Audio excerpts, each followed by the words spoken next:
Hello and welcome back to my kitchen. Specifically, welcome back to my holiday kitchen. So, as you know, I said goodbye to you a couple months ago, thinking that maybe my video days were over. And then recently, here in Idaho, we are having a setback in our opening process. Now we're kind of closing again. To the point that some of our ministries at church that we had started were having to step back. And so here I am with just oodles of time. And I was like, what could I do with this time? Oh, I know. I'll make videos. Actually, I don't have oodles of time, but I did think I could make videos because it's Thanksgiving week. And I'm cooking some of our family's holiday favorites. And if I'm going to be cooking them anyway, why not just have you join me? So that's the plan today, is to make a bunch of videos and hopefully that can stretch through the holiday season. So anyway, if all goes according to plan, I'm going to sneak this out of the shot before Brian moves over. I don't want you to know that I buy vegetable oil in the Mondo gallons. Okay. So here we are. Don't look at my stove. It's already dirty. I've already made dough for cinnamon rolls. But what we're making right now, and I have to say it this way, today we are going to be making carrot tzimmes. Carrot tzimmes is a traditional Jewish dish served at Passover. And so if you've ever participated in one of our Passover dinners at the church, you've had my carrot tzimmes. But I, even though that's, happens in the spring and it's just a spring dish, it's flavored with cloves and orange and cinnamon and, it's carrots. So it's perfect for fall and it's Jaden's favorite. And so we are going to be making them. Yeah. They're a traditional Thanksgiving dish in our family now. So here's what you do to make carrot tzimmes. We turn on my oven to medium. I just have a nice heavy stock pot here. It's one of my enameled cast irons. And to that we'll be adding 3 tablespoons of just butter. And I have my heat on a little above medium. And I also have here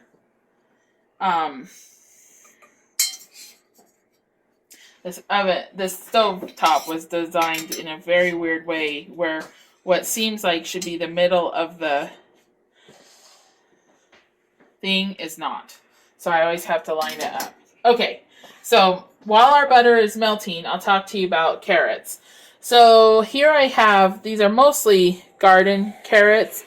A gal in church, one of my friends, has a beautiful garden. She shares some of her produce with me. So mostly these are garden carrots, but you need 1.5 pounds. And so I had to also throw in some organic baby carrots. So what you're going to do to those is you're going to peel them and slice them into 1/8 to 1/4 inch slices. I like to vary between 1/8 and 1/4 inch. I don't like them to be all perfectly uniform because I like the carrots in the tzimmes to have a bite to them. Some of them, some of them will be very well done because they simmer for 2 hours.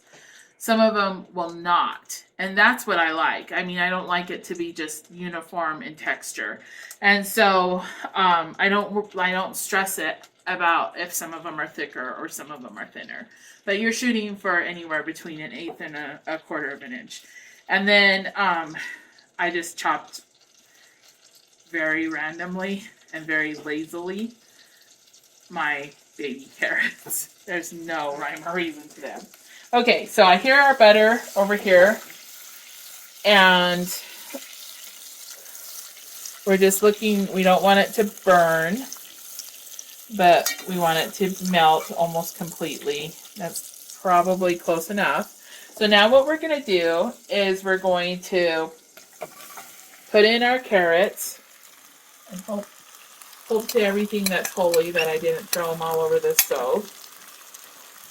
And we're just going to saute them in that butter for just a few minutes. The recipe says 5, but I can actually get it very quick.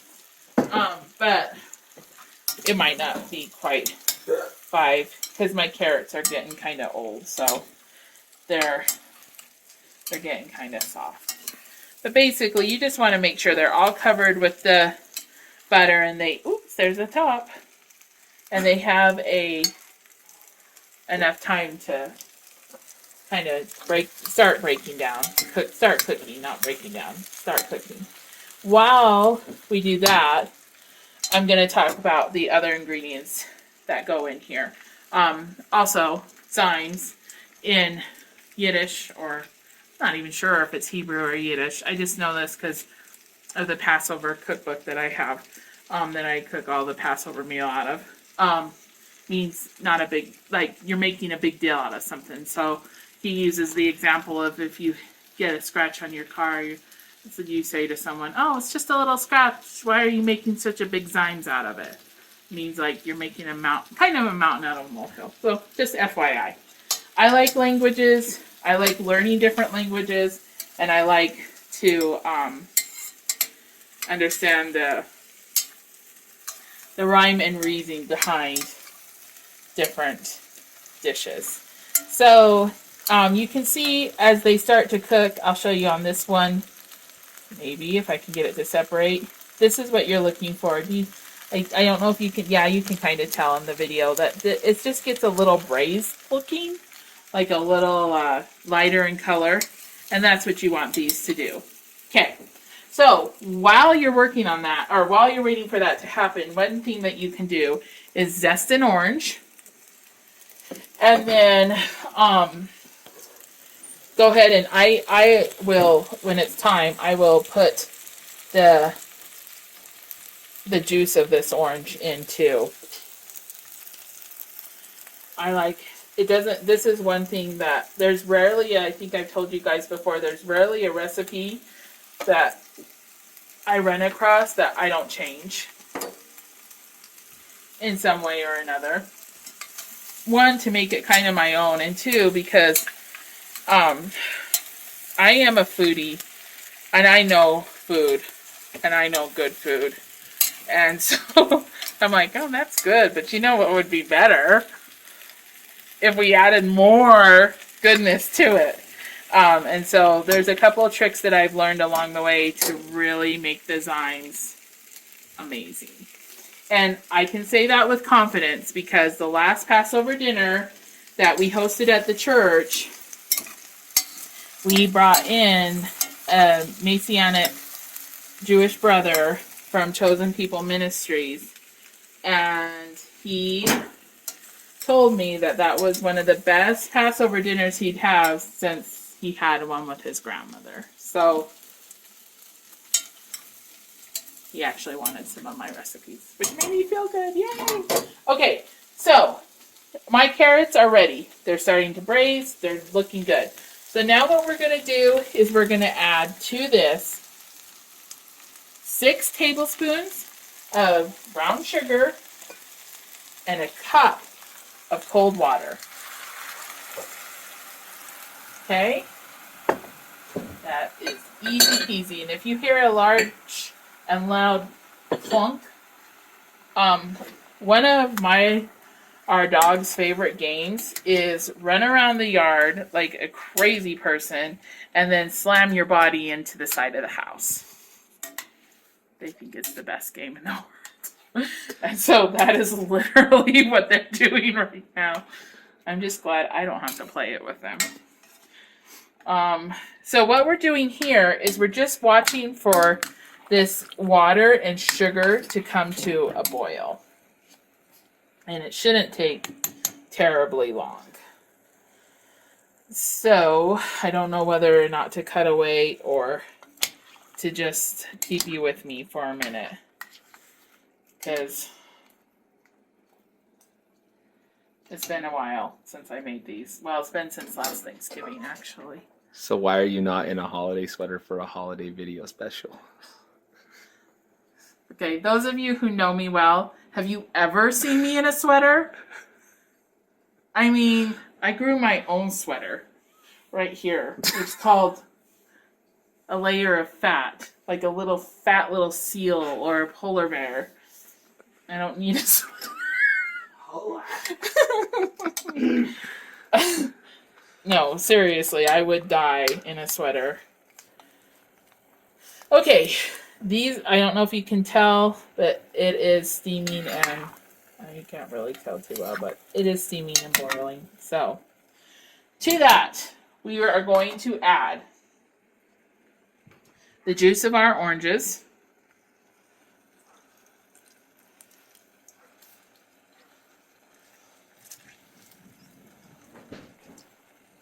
There's that noise. This is a juicy orange. I mean, I'm not gonna lie, when I saw the color of the oranges, I'm like, really? They look like lemons. But that's the price you pay when you won't go into the store and you have other people do your shopping for you. And not my husband.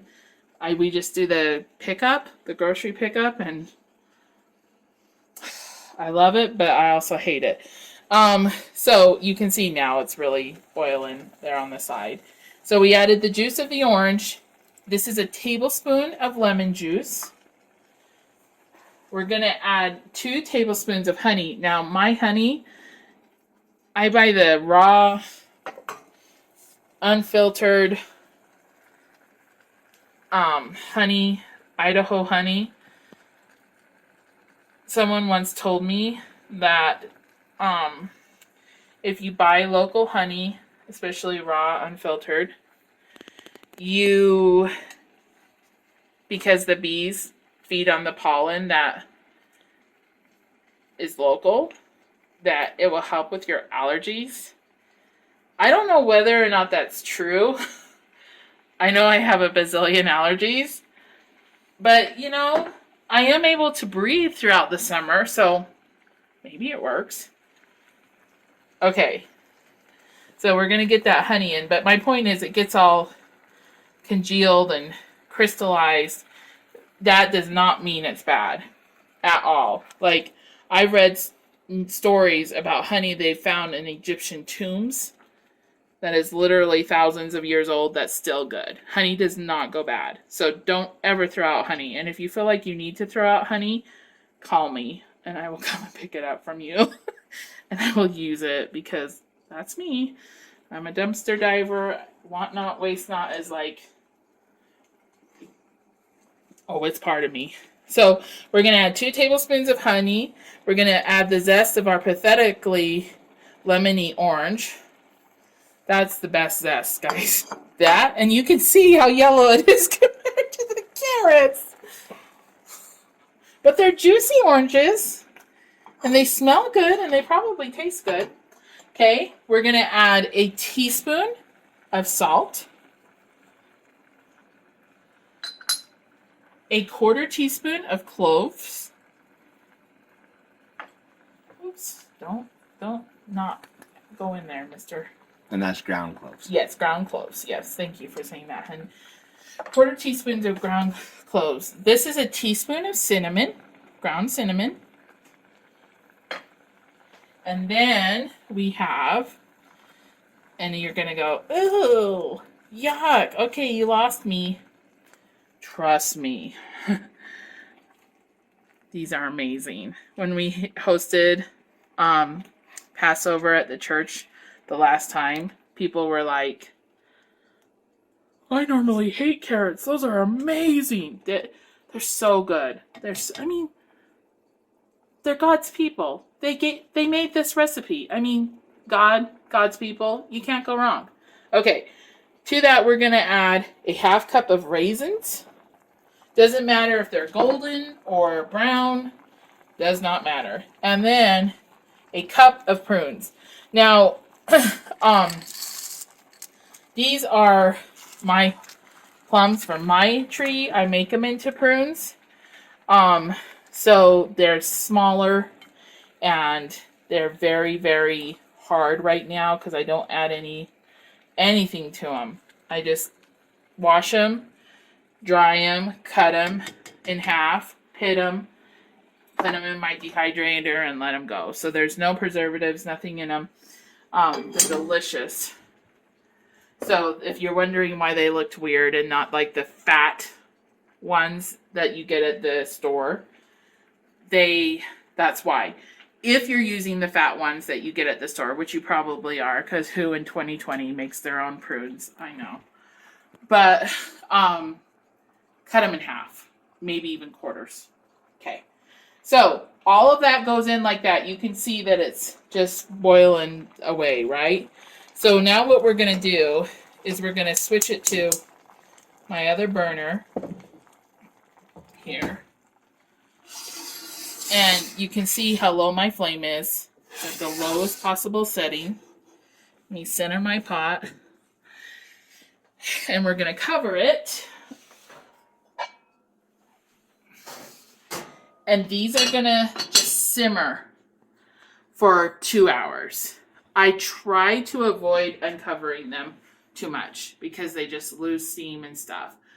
But I keep my nose ready. I have an incredible nose, and if I smell it all, like, I don't know if you'll know what I'm saying when I say this, but that smell where sugar starts to caramelize, if I smell that at all, I check them and add more water if necessary. I don't think I've ever had to add more water. So, but maybe someday you would. But so these simmer for 2 hours, and so I'm not going to talk to you for 2 hours. And we'll come back and check them when they're done. But okay, welcome back. Our 2 hours for our carrot zymes has transpired. And so what we're going to do now, and I haven't even looked at them, so you get to see with me. We're going to take the lid off. They are looking beautiful, and I sure wish you could smell them. So what we're going to do now, you can see how the prunes have just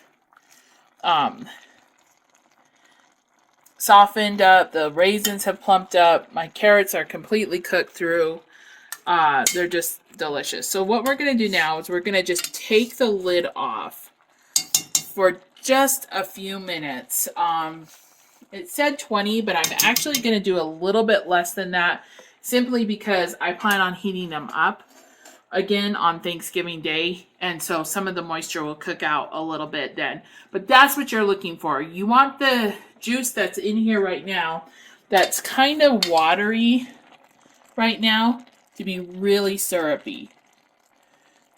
So like I said, we'll probably do it for about 10 minutes today, and then they'll take about 10 minutes for them to heat up on Thanksgiving Day, and that should be about perfect. When we come back, we're also going to taste them for flavor. And really the only thing I usually mess with if they don't taste quite right is the salt. I get that salt up a little bit to kind of get a nice balance and a nice play between the sweet and salty. But we'll do that when we get back. Okay, welcome back. So we are right now currently at zyme time. So it's been, like I said, about 10 minutes or so since I left you. Again, I'm leaving a little extra liquid in this. What you want them to be is you want them to be moist, but not soupy. And so I'd say about half the liquid has gone maybe close to completely out. Anyway, we're going to taste them now. What you're looking for in taste is sweet, little salty, spicy, and then a nice zing from the lemon and orange juice and orange zest. So, they're perfect. Perfect. effect. So good. Excuse me a moment while I eat the whole pot. So what you're going to do now, and I really would encourage you guys to try these. I've made them for family and friends, like I said, that tend to be a little picky about what they eat. If you want a spiritual lesson on that, look up. Oh, Echo, stop. Excuse me a moment. You're gonna have to check the cinnamon rolls with me. Okay, they need a little longer. And I might just set this one so I don't have to talk to her. Okay. If you want a spiritual lesson on being picky, check out my dear husband, Pastor Brian's message from Sunday, the 22nd of November, on why an unthankful heart. That'll convict the socks right off of you. But I have made it for family and friends who do tend to be picky, and they love them. And as a matter of fact, one of my sister-in-laws has said that she would eat them for dessert. They're that good. They're the perfect mix of sweet, salty, zingy, earthy, spicy. They are just amazing. And then, you're exposing your kids to other cultures and other ways of doing life, which is, I think, very important. So, we're just going to put them in a glass bowl. Then Thanksgiving Day, I'll just heat them up in a pan on low heat. If need be, you can add maybe a tablespoon or two of water if it just starts smelling again like the sugar is going to caramelize. Just add like a tablespoon or two of water, but you don't want to overwhelm it because you don't want to lose your good flavor. And serve them hot and watch them disappear. They're so good. Anyway, other than that, I can't think of anything else to say about them. Did I forget anything, Bri? No? Okay. Well, in that case, may I wish you, I think actually this is going to be our first video, babe. So may I wish you a very happy Thanksgiving. You'll be watching this on Thanksgiving, if you love me at all. And, and other than that, I wish you a very happy Thanksgiving. Never lose sight of your blessings, no matter how big or how small. God loves you enough to give you the ability at the very least to watch this video. So, other than that, let me just say from our family to yours, I love you, we love you, God loves you, and God's got this.